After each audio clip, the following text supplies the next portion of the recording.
Ano kayang o-orderin ko dito? Hindi kasi ako sanay kumain sa ganitong restaurant.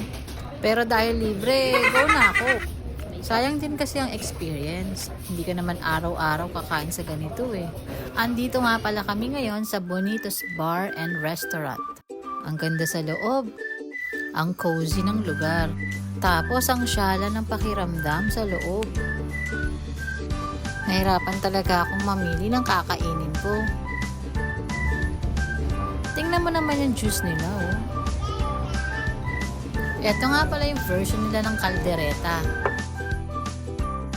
Ganito pala nila lutuin tong carbonara. Tingnan mo nga't sobra akong na-amaze sa grabe kalaking cheese.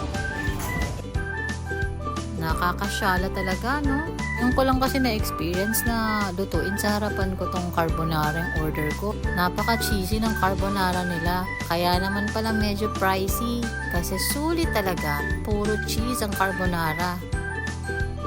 Ayan, hindi na nga ako nakatiis at tinanong ko kung talagang cheese yun.